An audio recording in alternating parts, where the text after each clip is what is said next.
Assalamualaikum warahmatullahi wabarakatuh. Assalamualaikum warahmatullahi wabarakatuh. Bismillah, alhamdulillahi rabbil alamin.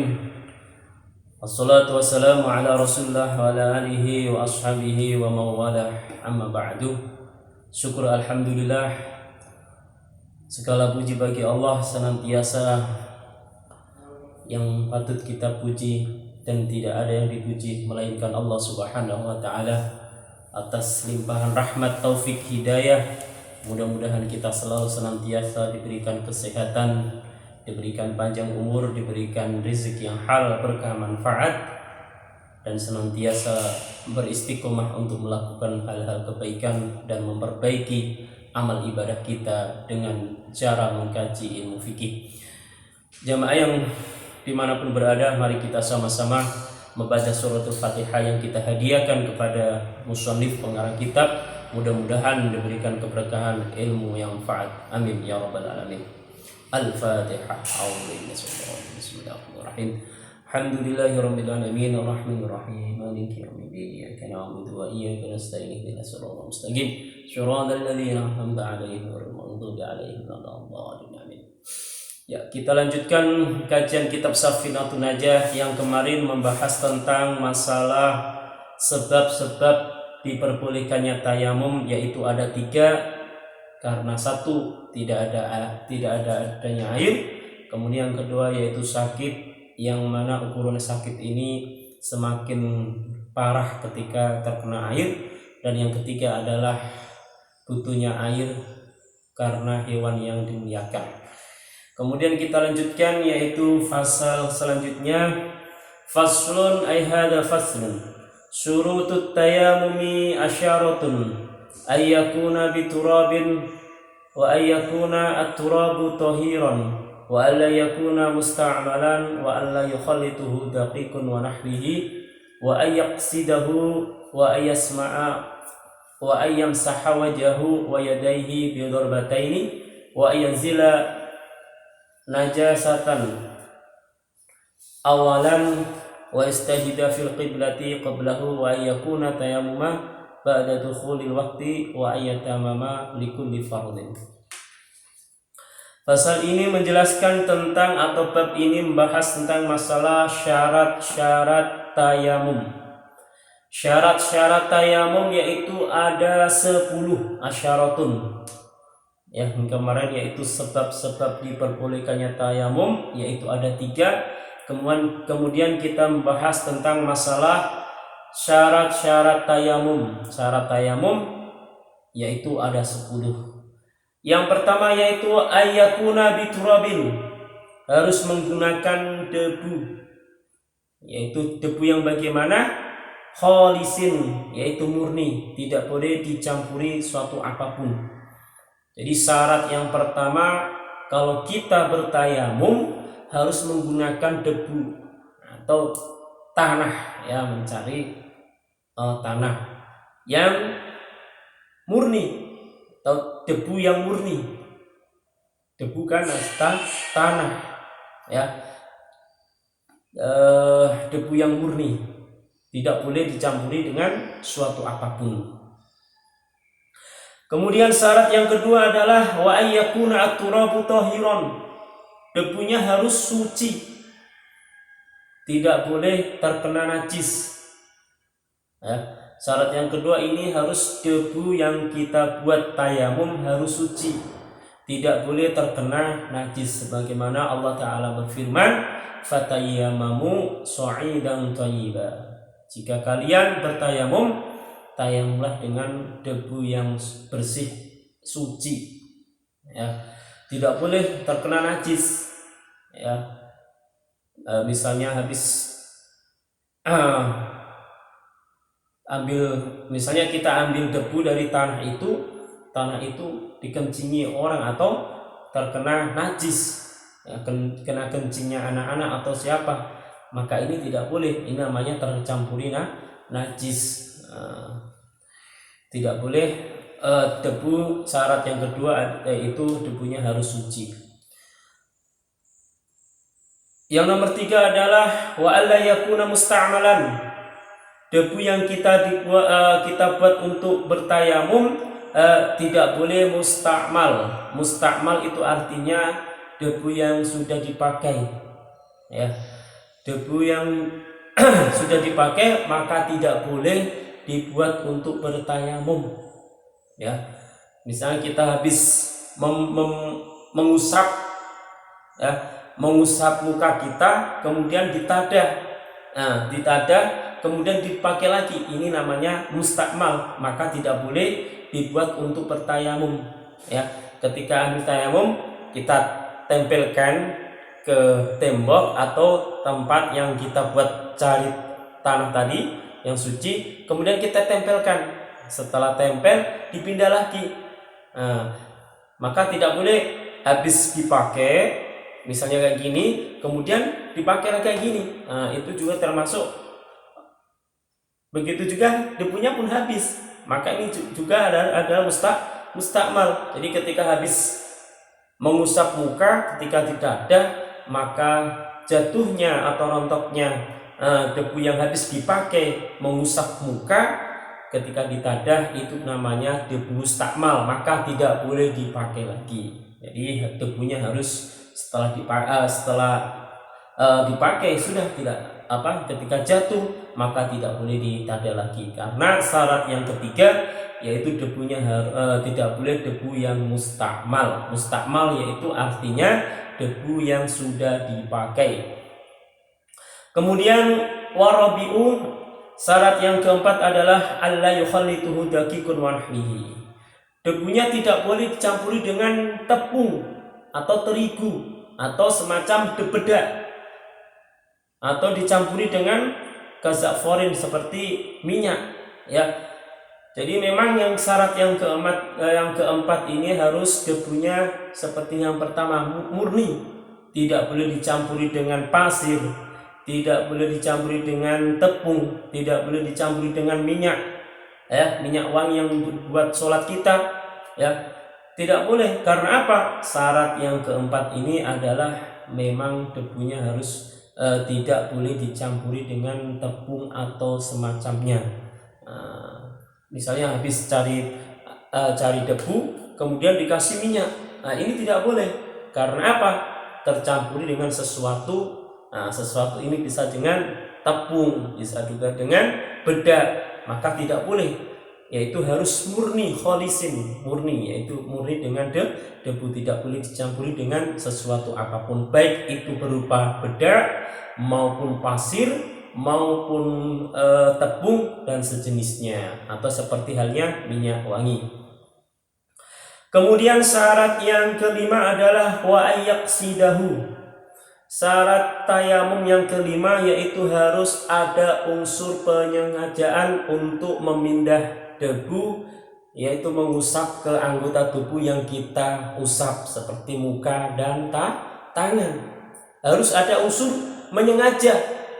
Kalau tidak ada unsur untuk menyengaja, maka tayamum kita tidak sah, batal. Contoh seperti halnya pas ketika angin kencang, ya, waktu ketika musim kemarau angin kencang, debu berdeburan, ya, berhamburan, maka kita tidak boleh bertadah kayak gini, kemudian tangan, muka, ini tidak boleh. Karena apa? Tidak ada rasa unsur untuk menyengaja memindah debu ke anggota yang kita basuh, yaitu muka dan tangan. Jadi yang nomor 5, syarat tayamum yang nomor 5 yaitu harus ada unsur penyengajaan memindah debu, mengusapkan ke anggota tubuh yang kita usap, yaitu seperti muka dan kedua tangan kita.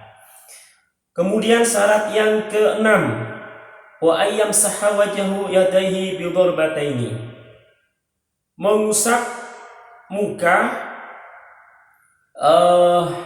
dan kedua tangan dengan 2 pukulan, ya, artinya 2 pukulan yaitu muka 1 kali, kemudian tangan 1 kali, tangan kanan kiri ini menjadi 1 bagian dari tangan, yaitu dikatakan bidharbataini 2 pukulan.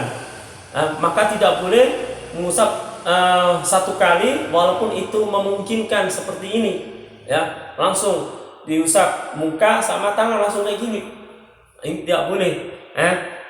Artinya mengusap muka dan kedua tangan dengan 2 pukulan. Contoh kayak gini, ya.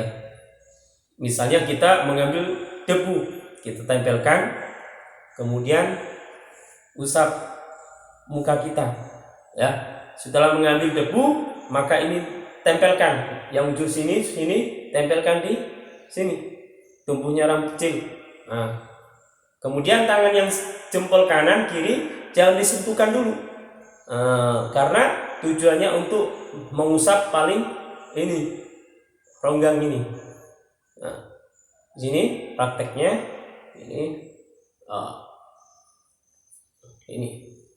Kemudian yang kedua, kita ambil debu lagi, dipindahkan ke tempat yang pertama. Setelah dipakai dipindahkan, kemudian menempelkan lagi. Yang kedua, prakteknya yaitu sini, ujung jari ini, ya, ujung jari ini gini. Nah, ini. Kemudian jempol ini tidak boleh menempel dulu. Nah, ini prakteknya jadi gini, kita tarik ini, kemudian gini sampai sini. Jadi ini belum, jangan ditempelkan yang sini. Nah, ini kemudian gini. Nah, begitu juga yang kiri, lagi ini. Jadi ujung jari ini tempelkan gini. Nah, jangan langsung nempel kayak gini, tidak. Supaya apa? Yang sini kena usapan. Nah, jadi setengah sini. Kemudian gini sampai sini, kemudian ini. Nah, itu praktek ketika kita masih di ngaji pada pesantren, ketika mengusap muka atau tangan dengan debu, yaitu praktek dari syarat untuk bertayamum yang nomor 6, yaitu mengusap wajah dan kedua tangan dengan 2 pukulan. Artinya 2 pukulan yaitu muka 1 kali, wajah 1 kali, kemudian tangan 1 kali. Kemudian syarat bertayamum yang nomor 7 adalah wa yazila najasata awalan. Harus seorang tayamum membersihkan najisnya dulu lebih awal. Sebelum kita bertayamum, harus anggota tubuh kita suci, ya, tidak boleh terkena najis. Kalau misalnya kemarin seperti ke BAB atau kencing, maka ya dibersihkan istinja, misalnya menggunakan paku dan batu. Maka setelah bersih baru melakukan tayamum, ya. Maka tayamum syarat yang ke-7 ini yaitu harus dibersihkan anggota tubuh kita. Kalau terkena najis maka harus dibersihkan. Beda dengan wudhu. Kalau wudhu misalnya pas tangan kita kena kencing, masalah wudhu kita basuh tidak apa-apa, karena apa? Adanya air, ya, sempurna. Kalau wudhu tayamum ini adalah pengganti daripada wudhu. Jadi harus menghilangkan najis-najisnya dulu baru kita melakukan tayamum. Kemudian syarat yang ke-8 adalah wa istahida fil qiblati qablahu, yaitu hendaknya meyakini arah kiblat, ya. Ini ada perbedaan pendapat para ulama. Jadi kalau kita tayamum, ya harus hendaknya kita menghadap kiblat.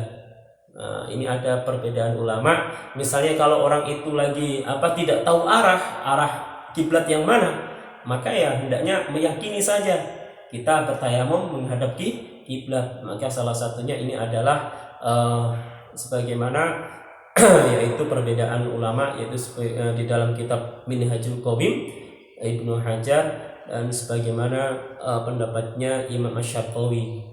Nah, yaitu berbeda pendapat. Jadi kalau kita bertayamum, syarat yang ke-8 hendaklah kita meyakini arah kiblat. Jika kalau kita bingung dalam arah, maka meyakini saja kita harus menghadap kiblat. Hati kita yakin, oh ini arah kiblat, berarti itulah kita harus melakukan praktek, yaitu dengan tayamum. Kalau wudu ya terserah ya. Kalau wudu dari mana ya? Kalau bagus ya kiblat. Kemudian syarat yang ke-9 wa ayyakuna